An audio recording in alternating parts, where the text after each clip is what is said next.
Star Dynasties is a procedural narrative strategy game. It's set in a regressive future after the destruction of Earth. It mixes this lightweight empire management strategy layer with an emergent narrative of human drama and feudal politics. In the 22nd century, humanity has started colonizing the galaxy. We've built mining installations, we've built shipyards outside of our solar system, refueling stations for further exploration, so we're just starting to colonize space. Then disaster strikes, and Earth is destroyed, and all these colonies are trying to survive without the lifeline of resources from Earth. There's a period of lawlessness and war. They're trying to survive. Their biggest enemy turns out to be each other. All political, economic, and technological progress is effectively lost. It's a few hundred years later, and the survivors have stabilized in a kind of simple feudal society. The core of the game is its characters. Star Dynasties procedurally generates hundreds of characters, the nobility of this universe. And characters are grouped into political houses. The houses carved up the colonies between them. And the more powerful houses dominate the other houses on their colonies. Some of the most powerful houses dominate the colonies around them as well. Those are the leading houses that form factions in regions of space. And you as the player are the leader of one of these factions. Some leaders are so powerful that they group together multiple factions under their dominion to form leagues. Star Dynasties is a turn-based strategy game. Each turn is 6 months of real time.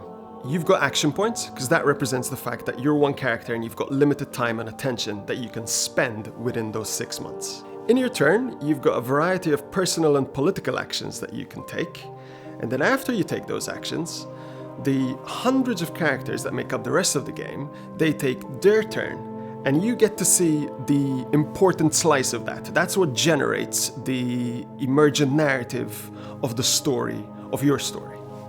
The core of Star Dynasties is its character simulation. Characters are modeled in quite a lot of detail. They've got personality, they've got emotions, opinions, they empathize with each other. So most of the game is about managing the characters, either in your political house directly or managing your political relationship with them. They've got their own agendas, they're trying to achieve their own aims. A character in your house might ask for a promotion, and if you refuse that, that could come back to haunt you. They might discover something that you'd rather keep hidden and blackmail you to keep it hidden. Or a ruler in your faction, they could come to you asking you for justice against what some other ruler has done to them, and you're gonna have a challenge in your hand. What do you do to keep the peace? Maybe you actually do prefer the relationship you've got with the other ruler. So these are the kind of decisions that you'll be making as a player. You start the game as the leader of a faction. You're going to be focused on making sure that you've got a stable future for your dynasty. Your heirs and children, they're married off. You might look around you to see whether you can start acquiring some territory and to make sure that your relationships with your neighbors are solid. You'll grow old, and at some point you'll die. Maybe through old age, maybe through foul play. And your heir will take over your empire. As the player, you'll take over as the heir of that empire. But it's not necessarily going to be a smooth transition.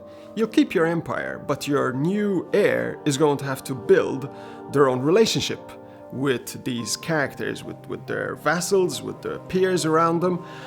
But also, they could just not be a very nice person. And now you've got a different set of challenges that you have to tackle as this new character.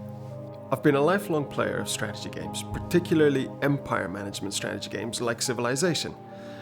But there's something a little bit unrealistic about those games, because if you think of kings and queens of the past, their concerns would have been a lot more personal. How many kings have been brought low because of the love of a woman or because of some indiscretion in their lives? So the experience of being a king and queen would not have focused primarily on resource management or troop movement across a map. Most of their daily life would have been about the relationships they had with the key power brokers of their kingdom or empire. And that's what I'm trying to capture in Star Dynasties. Star Dynasties will appeal to players of empire management strategy games, but it's also going to appeal to players who like narratives of human drama and feudal politics, like the soap opera of kings and queens of Game of Thrones.